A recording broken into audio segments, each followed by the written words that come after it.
بسم اللہ الرحمن الرحیم۔ السلام علیکم۔ ہمارا آج کا موضوع بکرے کا گوشت ہے۔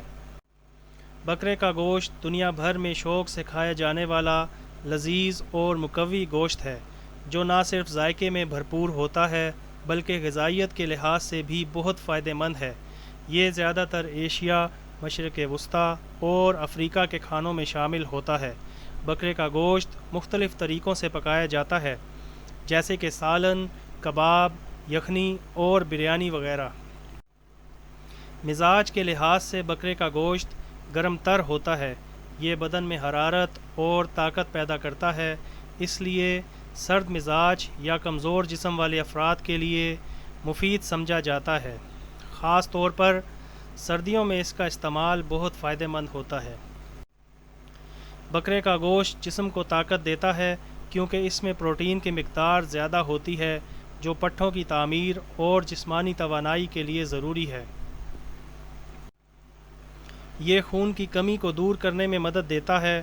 بکرے کے گوشت میں آئرن کی وافر مقدار ہوتی ہے، جو خون میں ہیموگلوبن کی سطح بڑھا کر اینیمیا سے بچاؤ فراہم کرتا ہے۔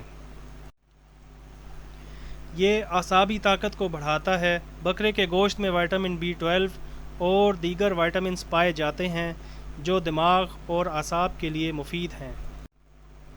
بکرے کا گوشت دل کے لیے بھی فائدہ مند ہو سکتا ہے اگر اعتدال سے کھایا جائے، کیونکہ اس میں زنک، سیلینیم اور پوٹاشیم جیسے اجزاء شامل ہوتے ہیں، جو دل کی کارکردگی کو بہتر بناتے ہیں۔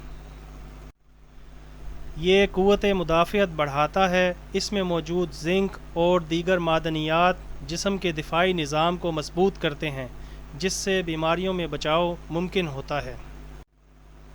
بکرے کا گوشت ہڈیوں کی صحت کے لیے بھی فائدہ مند ہے، کیونکہ اس میں کیلشیم اور فاسفورس موجود ہوتے ہیں، جو ہڈیوں اور دانتوں کو مضبوط بنانے میں مدد دیتے ہیں۔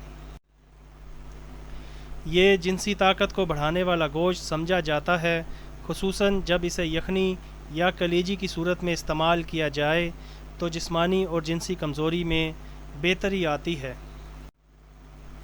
بکرے کا گوشت معدے کو طاقت دیتا ہے اور ہاضمے کو بہتر بناتا ہے، خاص طور پر جب اسے مصالحوں کے بغیر سادہ طریقے سے پکایا جائے، جیسے یخنی یا ابلا ہوا گوشت۔ یہ جسمانی کمزوری اور نکاہت کو دور کرتا ہے۔ بخار یا بیماری کے بعد صحت یابی کے دوران بکرے کا گوشت جسم کو دوبارہ توانائی فراہم کرنے والا بہترین ذریعہ ہے۔ بکرے کا گوشت اعتدال سے کھانے سے جسم میں گرمی، طاقت اور قوت برداشت میں اضافہ ہوتا ہے۔ البتہ گرم مزاج یا بلغم والے افراد کو اس کے ساتھ تریاکی غذائیں جیسے دہی، لیموں یا ہری سبزیاں شامل کرنی چاہئیں تاکہ توازن برقرار رہے۔